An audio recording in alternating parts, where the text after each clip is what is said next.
واقع کربلا کی قسط نمبر 45 کل آپ تک پہنچی۔ آج قسط نمبر 46 کا آغاز کریں گے۔ قسط نمبر 45 میں کافی شہادتوں کا ذکر ہوا، جن میں حضرت امام حسن کے بیٹوں کا بھی ذکر ہوا، جس میں حضرت عبداللہ بن حسن کا بھی ذکر ہوا اور ان کا ذکر جاری تھا اس میں۔ آج ان کا بقیہ ذکر بھی کرتے ہیں، ان کا تذکرہ چھیڑتے ہیں کہ آپ نے کیسے شجاعت و بہادری کے جوہر دکھائے، اور اس کے بعد جامع شہادت نوش فرمایا۔ اس کے بعد حضرت امام قاسم کا بھی ذکر ہوگا۔ شہزادہ متمم یعنی حضرت عبداللہ بن حسن علیہ السلام نے دوسری مرتبہ دست توکل حبل المتین حسبی اللہ میں استغفار کیا اور رکاب وما توفیق الا باللہ میں پاؤں ٹکا لیے، اور دل کو دنیا و مافیہ سے اٹھا کر عنان اختیارات ارادت آفریدگار کے قبضہ میں دے دیا۔ آپ نے مخالفین کے لشکروں کی طرف رخ کر کے مقابلہ کی دعوت دی، مگر کوئی شخص ان کے ساتھ جنگ کرنے کے لیے باہر نہ نکلا۔ ابن سعد نے ہر چند کوشش کی، مگر کسی نے اس کی بات نہ سنی، یہاں تک کہ اس نے غضبناک ہو کر اپنے لشکر کو گالیاں دیں اور ان پر نفرین کی۔ یوسف بن حجار گھوڑا بڑھا کر ابن سعد کے سامنے آیا اور کہا، اے ابن سعد، ملک دے کی بادشاہی کا فرمان تیرے ہاتھوں میں ہے اور سپہ سالاری کا پرچم تو نے اٹھا رکھا ہے، ہمیں گالیاں کیوں دیتے ہو؟ ہمیں گالیاں دینے کی بجائے خود سامنے کیوں نہیں جاتا؟ ابن سعد نے جواب دیا، امیر جلیل ابن زیاد نے مجھے خود جنگ کرنے کا حکم نہیں دیا، بلکہ اس لشکر کو میرے تابع فرمان کیا ہے تاکہ انہیں جنگ کے لیے بھیجوں۔ بس میں تجھے حکم دیتا ہوں کہ تو میرے حکم کے مطابق اس نوجوان سے مقابلہ کر، اگر تو نے ایسا نہ کیا تو میں ابن زیاد کے سامنے تیری شکایت پیش کروں گا۔ یوسف بن حجار نے ڈرتے ہوئے گھوڑا دوڑایا اور حضرت عبداللہ بن حسن کے سامنے آ گیا اور اڑتے ہوئے غبار میں حضرت عبداللہ بن حسن پر نیزے سے وار کر دیا۔ شہزادہ امام حسن علیہ السلام نے اس کے وار کو رد کیا اور اپنا نیزہ اس کے حلق پر مارا، جو اس کی گردن کے آر پار ہو گیا۔ وہ شکی جھکتا ہوا گھوڑے سے نیچے گرا اور جہنم رسید ہو گیا۔ اس کے بیٹے طارق بن یوسف نے اپنے باپ کا یہ حال دیکھا تو حضرت عبداللہ کے سامنے آ کر بےہودہ گوئی کرنے لگا اور حیا و ادب کی رسم کو ایک طرف ڈالتے ہوئے گالیاں بکنے اور ناروا باتیں کرنے لگا۔ جناب عبداللہ رضی اللہ تعالی عنہ نے اس کی بکواس سننے کی طاقت نہ رہی تو اس پر نیزے سے حملہ کر دیا۔ طارق نے زبردستی سے تلوار چلائی اور حضرت عبداللہ کا نیزہ دو ٹکڑے کر دیا اور چاہا کہ اسی تلوار سے حضرت عبداللہ پر حملہ کرے، مگر حضرت عبداللہ نے گھوڑے کو تازیانہ دکھایا اور تلوار کے ساتھ فضا ہی میں اس کا پنجہ کاٹ دیا۔ جب اس کا ہاتھ کٹ گیا تو اس کی تیغ گر گئی۔ حضرت عبداللہ نے اس کی کمر میں دوسرا ہاتھ ڈال کر اسے زین سے اٹھایا اور زمین پر دے مارا، جس سے اس کی ہڈیاں ٹکڑے ٹکڑے ہو گئیں۔ اس طارق کا چچا زاد بھائی مدارک بن سہل تھا۔ اس نے جب اپنے چچا زاد قتل ہوتے ہوئے دیکھا تو اس کے دل پر غم و الم کا غبار بیٹھ گیا۔ اس نے میدان میں آ کر جناب حیدر کرار اور ان کے نامدار بیٹوں جو کہ خلاصہ ابرار میں ہیں کے حق میں بہت زیادہ فحش کلامی کی۔ حضرت عبداللہ اس کی بکواس کو برداشت نہ کر سکے اور اس پر تلوار کا وار کر کے اس کے ناپاک جسم کا نصف حصہ کاٹ کر زمین پر گرا دیا، کچھ حصہ زین پر رہ گیا۔ شہزادہ حسن علیہ السلام نے اس کے جسم کے باقی ماندہ حصے کو پاؤں سے پکڑ کر دور پھینک دیا اور اپنے گھوڑے سے اتر کر اس کے قیمتی اور عمدہ گھوڑے پر سوار ہو گئے، اور مبارز طلبی کی یزید کے لشکریوں نے آپ کے تیغ سے ہراساں ہو کر سر جھکا دیے۔ دشمنوں کے دل میں آپ کی ہیبت بیٹھ گئی۔ آپ نے جب دیکھا کہ کوئی شخص مقابلے میں نہیں آتا تو آپ نے تنگ آ کر چاہا کہ خود کو دشمنوں کی فوج پر دے مارے۔ اچانک آپ نے دیکھا کہ ایک مضبوط نیزہ صحرا میں پڑا ہوا ہے۔ آپ نے اسی وقت تیزی سے اسے اچک لیا اور مخالفوں کے لشکر کے میمنہ پر حملہ کر دیا اور ان کی صفوں کو درہم برہم کرتے ہوئے اپنے نیزے سے 12 اشخاص کو واسطے جہنم کر دیا۔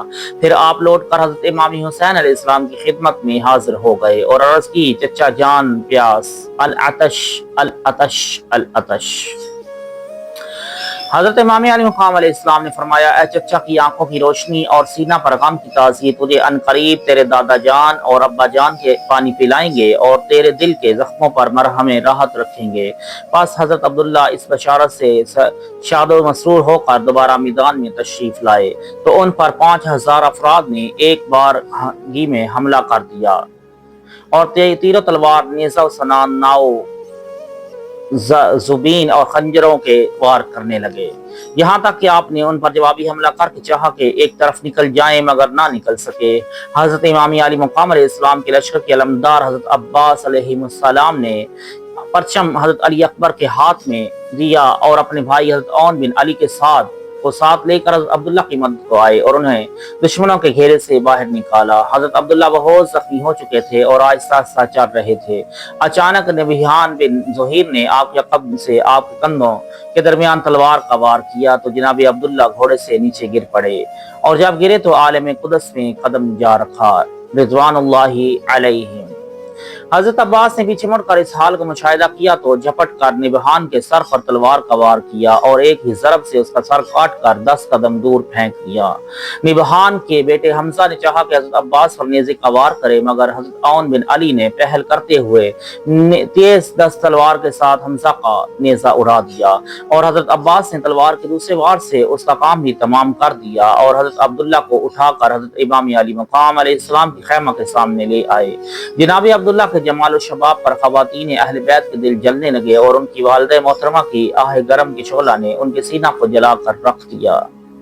اس نہار گلشن کامرانی پر افسوس جو نوبہار جوانی کے آغاز میں اجل کے خزاں سے یزمردہ ہو گئے، اور افسوس اس چشمہ آب زندگان کا جو سرسر ازل ناگہانی کے حیوب سے زمحریر کی طرف افسردہ ہو گئے۔ حضرت قاسم امام حسن کی اجازت طلبی۔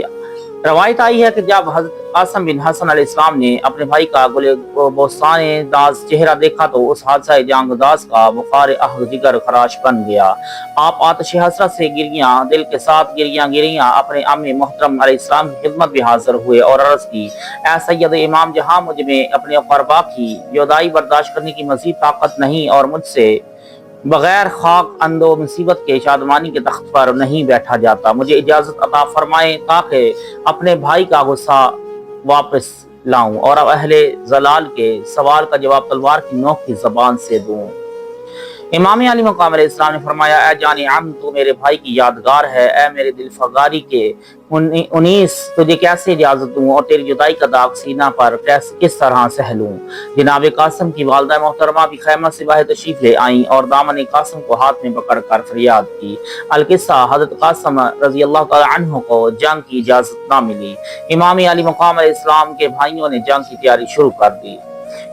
حضرت قاسم خیمہ میں تشریف لائے اور زانو انہوں پر سر رکھ دیا۔ اچانک انہیں یاد آیا کہ ان کے والد محترم نے ان کے بازو پر ایک تعویذ باندھا تھا اور فرمایا تھا کہ جس مقام پر تجھے بہت زیادہ اندو غم کا سامنا کرنا پڑے اور تجھ پر بے شمار ملال غالب آ جائیں تو اس تعویذ کو کھول کر پڑھنا اور جو اس پر لکھا ہو اس پر عمل کرنا۔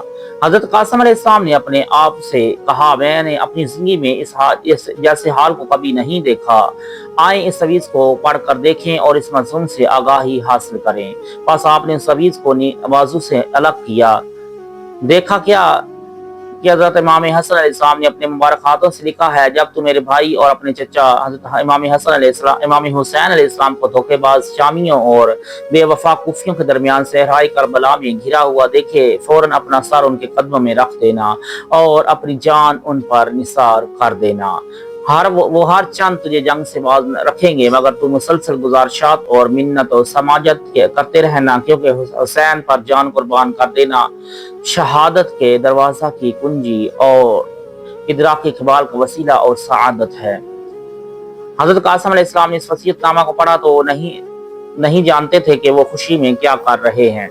تیزی سے اپنی جگہ سے چھلانگ لگائی اور امام حسین علیہ السلام کی خدمت میں حاضر ہو گئے اور اس بوسیدہ خط کو آپ کے سامنے پیش کر دیا۔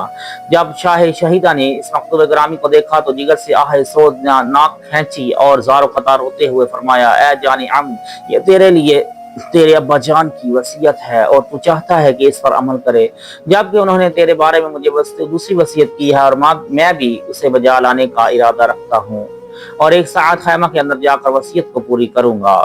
بس آپ قاسم کا ہاتھ پکڑ کر خیمہ کے اندر لے گئے اور اپنے بھائیوں حضرت عباس اور حضرت عون کو بلا کر حضرت جناب قاسم کی والدہ محترمہ کو فرمایا کہ وہ قاسم کو نئے کپڑے پہنائیں اور اپنی بہن جناب زینب خاتون کو فرمایا، میرے بھائی امام حسن علیہ السلام کے کپڑوں کا صندوق لائیں۔ آپ کی خدمت میں وہ صندوق اسی وقت پیش کر دیا گیا تو آپ نے صندوق کو کھولا بقیہ انشاءاللہ کل پیش کیا جائے گا۔ اللہ تعالیٰ کہ ان پر رحمت ہو اور ان کے صدقے ہماری بخشش و مغفرت